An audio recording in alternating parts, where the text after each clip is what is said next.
बात करते हैं हाफ लाइफ ऑर्डर की, ठीक है, या फिर हाफ लाइफ पीरियड की। तो जैसा कि वर्ड है half life, so it explains और it is going to tell you about the time required for the initial reactant to go to its half of the reactant.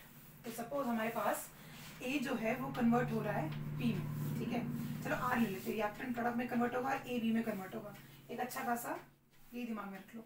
तो suppose time zero, जब time zero था तो reactant का concentration are not जो है वो 100 moles था, ठीक है, और टी हाफ मतलब टी जो है वो इनिशियल के हाफ हो गया। सपोज टी हाफ, जब T equals to T half हो गया मतलब आधा टाइम जब हो गया, तो आर जो है वो किस में कन्वर्ट हो गया, वो 50 मोल्स में कन्वर्ट हुआ, ठीक है। तो ये जो टी हाफ की जो वैल्यू है ना, जहां पर कॉन्सेंट्रेशन लिटरली हाफ हो रहा है, 100 का हाफ कितना होता है, 50 होता है, ये तो सबको पता ही है। सो 100 मोल्स से 50 मोल्स में कन्वर्ट हो रहे हैं, तो लिटरली कॉन्सेंट्रेशन हाफ हो रहा है। और इस टाइम पर जो टाइम मेजर किया जाता है, इस टाइम पे जो टाइम आता है, that is called as the T half. So 50%, हाँ, लेकिन ये ऑर्डर टू ऑर्डर में वेरी करता है। और इसका ये भी मतलब है कि टी हाफ का हमेशा ये मतलब नहीं है कि वो हमेशा 50% ही बचेगा।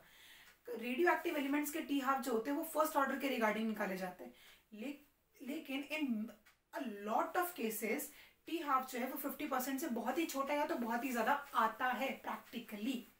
बट ये जो है थ्योरेटिकल कॉन्सेप्ट है कि 50%, जब ये तो हम जो बात करिए हम थ्योरी की बात कर रहे हैं, तो जब हमारे पास रिएक्टेंट जो है वो जब 50% में अपने इनिशियल कॉन्सेंट्रेशन से कन्वर्ट हो जाता है, उस पर्टिकुलर पे जो टाइम निकल के आता है, that is called as T half. अब यहाँ पर मैंने कुछ टी हाफ के फॉर्मूलेज लिखे हुए हैं, जिसमें से यहाँ पर हम रेडियो एक्टिव एलिमेंट के बारे में बात करेंगे।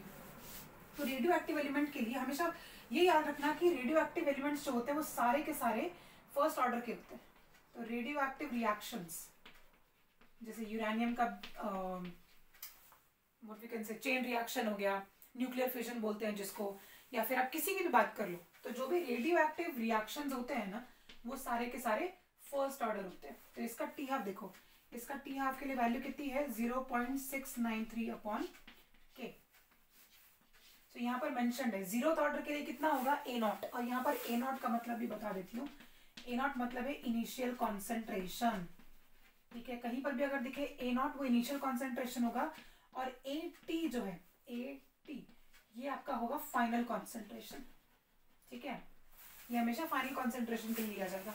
तो जीरोथ ऑर्डर के लिए है a naught by 2k, first order के लिए 0.693 अपॉन के, और सेकेंड ऑर्डर के लिए है 1 अपॉन के इंटू ए नॉट, जहां पर के जो है ये है आप लोगों का रेट कांस्टेंट, ठीक है।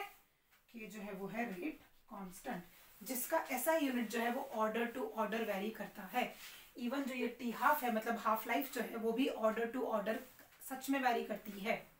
सो हाफ लाइफ पीरियड का सिंपल मतलब ये है, द अमाउंट ऑफ टाइम और the amount exactly the amount of time taken for conversion of reactant from 100% to 50%। अब परसेंटेज जो है वो आपके, अब परसेंट को मतलब 100% किसी रिएक्टेंट का 20 ग्राम्स भी हो सकता है, तो परसेंटेज वाइज जब मैं बोल रही हूँ तो मैं इनिशियल को 100% अज्यूम कर रही हूँ, और उसका 50% जो है वहां तक कन्वर्ट होने के लिए जो टाइम यूज होगा, that will be called as the T half of that particular reaction.